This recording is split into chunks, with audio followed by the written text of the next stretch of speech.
Alright guys, in the last video we made it so that we could fetch our items from the item controller, and we could then use the UI controller to insert them into the user interface.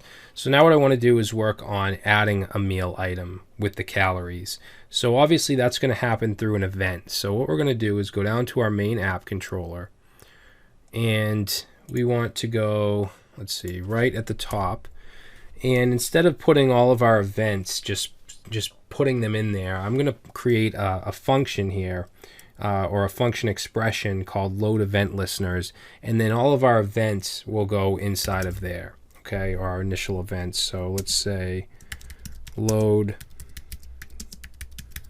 event listeners, and we're going to create a variable here, load event listeners, set that to a function, and then this is where we're going to put them. So what I want to do is when we call an event, okay, we're going to need to do some selecting like we did here, query selector. So we're going to want to use the UI selectors. Now, since UI selectors is a private, it's actually a private variable in the UI controller, we can't access it directly. What we're going to do is create a public method that will allow us to get the selectors. Okay, so we're going to go under the populate item list, put a comma right here, and we'll call this get selectors. All right, and then all we have to do is return UI selectors. Okay, so now we can go down here, and we're going to create a variable here called UI selectors and set that equal to UI controller dot get selectors. That way we can use them in our app controller here.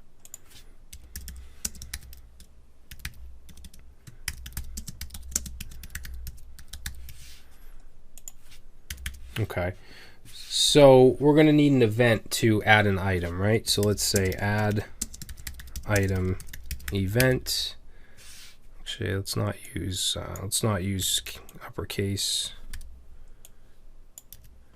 All right, so add item event. So we're going to say document dot query selector, and then we're going to want this button right here. Okay, and if we look at the HTML, it has a class, where is it? It has a class of add-btn. So what we're going to do is add that to our UI selectors. So up here, let's say we'll call this add-btn, set it to the class of add-btn.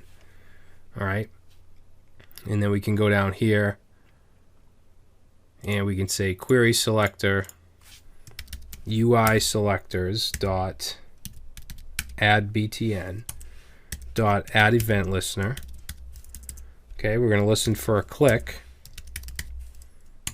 and then we're going to call a function called item add submit. Okay, and item add submit is going to go under the load event listeners function. So right here we'll say add item submit, and it's going to be const item add submit equals function. We're going to pass our event object in here like that, and then we want to prevent the default behavior, so we're going to say e dot prevent default. And just to test it out, let's say console.log add. All right, so if we save this and I go and put something in here and click add, nothing happens because this load event listeners function is not being called anywhere. So this is actually going to get called inside of our init. All right, so let's go down to the init, and we're going to put this. Actually, I'm going to put this in last. So let's say load load event listeners, and we're going to call load event listeners. All right, so now let's try it. And now we get add, okay? So what do we want to do when we first submit an item here? What we want to do is make sure that there's actually something here, okay? So let's see, we'll get rid of the console log. And in order to check to make sure that there's something here, we need to get the input. So what I'm going to do is I'm going to leave that to a UI controller method called getItemInput. All right, so let's say get form input from UI controller. So we'll say const, we're going to put it into a variable, and we're going to set it to UI controller dot get item input. All right, so let's go up to the UI controller, and we'll go, let's see, we'll just go right here, and we'll say get item input.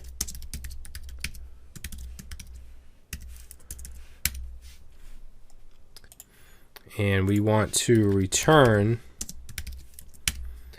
an object with the name and calories, right? So how do we get this stuff? How do we get it from the form? We need to use a selector. All right, now remember, these inputs, they have an ID, right? Let's see what that is. So let's see, this one is ID of item name, this one is ID of item calories. So we need to add these to our UI selectors. So let's go up here,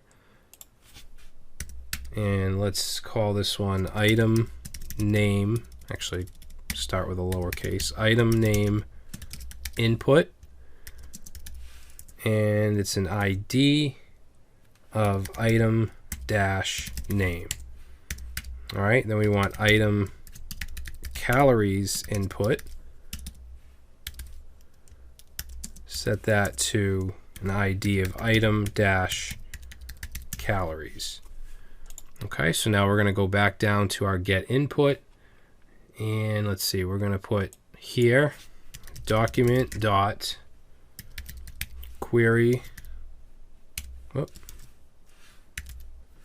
query selector, and it's going to be UI selectors dot item name input dot value. Okay, since it's an input, we need to get the dot value, and then we're going to do the same thing for the calories. So I'll just copy this, and let's paste that in and change this to item calories input. Okay, so that's going to return an object with the name and the calories. So let's go back down to right here, and let's just make sure that we actually are getting that stuff. So we'll say console log input. All right, so we'll just put whatever, submit, and now you can see we're getting an object with the name and the calories. Good. So let's make sure that there's actually something entered in there. Now, I'm not going to do anything special like flash messaging, or anything like that. It's just not going to. They're just not going to be able to add something if both of these aren't filled. All right, you guys can handle it differently if you want, but I really don't think it's a big deal. So what we'll do, let me see. We're just going to do an if. We'll say check for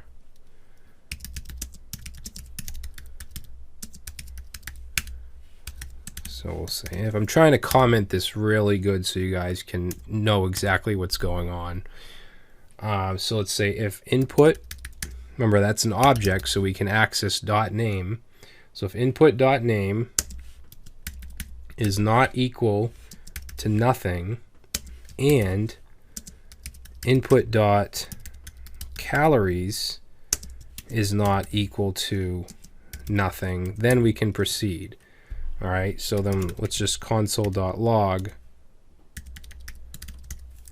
1, 2, 3. So if I go and I just click add, you'll see no 1, 2, 3. If I put one of them in, nothing. I put both of them in, that goes through. Okay, So what we want to do now is, let's say, add item. So that's going to be in the item controller dot add item, and we're going to pass in actually, I'm sorry, we need to set this to a variable. Call it new item, because we're going to need this after so that we can update the UI. But let's go ahead and say item controller add item, and we're going to pass in input.name and input.calories.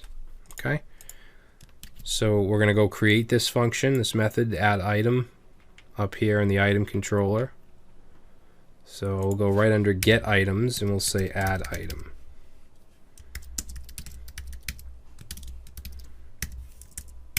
All right, and that takes in the name and calories. And just to make sure it's working, we'll console log name calories. Okay, so you can see that that's logging good. All right, now this is going to be a little bit confusing for some people because we need to generate an ID, okay? Because remember, these items have IDs, and that's how we're going to identify them in certain places. So what we're going to do is we're going to take the items, and we're going to try to make it kind of like an auto increment. So let's say that this is ID 3. We want the next one to be 4, and so on. So we're going to do a little bit of logic here. So let's say create ID, and we're going to say if the data.items.length is greater than 0. This is going to have an else as well. So if it's greater than 0, we're going to do something. But if it's not, then obviously we want the ID. We're going to make the ID equal to 0. Actually, let's go up here and say let ID. All right, so ID will be 0 then. If not, or if it's greater than 0, what we want to do is make the ID data.items, and then we want the index to be the length -1. Okay, so if there's 4, we want this to be 3. So we can do this by saying data.items.length -1. All right, and then we want the ID of that particular item, and then we just want to add 1 to it. Okay, so this will give us a sense of auto increment. Okay, so that will create the ID, and then we also want to take the calories and we want to parse it as a number, because when we initially type it in, it's going to be a string. So let's say calories to number, and a while back we learned about the parse int. So let's say const calories equals parse int calories. Actually, I'm sorry, I don't want this here. So calories equals parse int calories. So that'll change it to a number. All right, then we want to create a new item. Now remember, our item, we have a constructor up here. So when we want a new item, we need to say new, the keyword new item, and then pass in the data. Okay.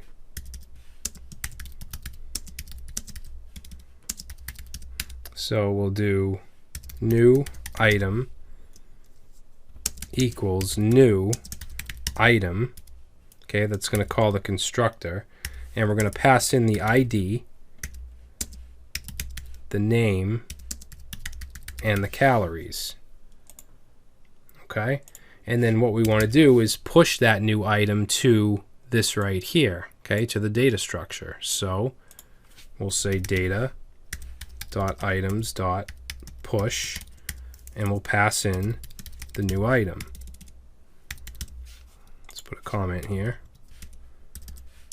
Add to items array. Okay, and then we're simply going to return the new item, because remember we're going to put it into a variable down below. All right, so let's save this. Now, if I go ahead and I add something here, let's say test meal, we'll say 2,000 calories, add. All right, now nothing happened in the UI, and that's it shouldn't, because we haven't done anything with the UI. What we've done is updated our data structure. Now remember, we have this log data function or method right here that we can use. So let's check that out. Let's say item controller log data, and now you can see that there's 4 items in there. Let's take a look, and our test meal is in there, and it has an ID of 3. Okay, because the other ones are 0, 1, 2. This one has an ID of 3. Test meal calories is 2,000. All right, so it's working perfectly. It added the data it added the item to the data structure. All right, now adding it down here below, this is a function of the UI controller. So that's what we're going to do next, is actually add it to the UI.